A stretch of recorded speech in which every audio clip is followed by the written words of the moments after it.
আমার বন্ধু রমজানে পড়তেছে দেখে আর খাইতে পারতো না, লাগে বন্ধু আইসে কাচ্চি খাইতো। কাচ্চি খায় আর আমি দেখি আমার বন্ধুর শরীরটা মাশাল্লাহ একশের।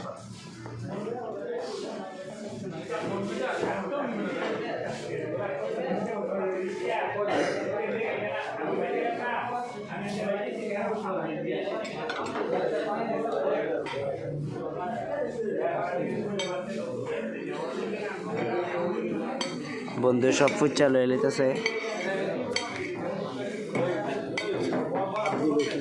আমার কিছু কম। আমাদের একটা অভ্যাস হলো, আমি আগে খেয়ে ফেলি, তারপরে ওনাকে বলি, ওনার পাতের থেকে গিয়ে ধরি। মাশাআল্লাহ আমার বন্ধু চলে যাবে, ঈদের পরে চলে যাবে, আমরা আর খেতে পারবো না বিদায় এখনই আমরা খেয়ে নিতেছি। এটা আমাদের লাস্ট আখিরি, দেখা যাক পরে আর খাওয়া যায় কিনা। আজকে আমার বন্ধুর পক্ষ থেকে আখিরে খাওয়া, কিন্তু উনি বেশি নিচ্ছে, আমি কম নিচ্ছি। আমি খাই না, সিরিয়াসলি না খাইতে খাইতে শরীরটা এমন।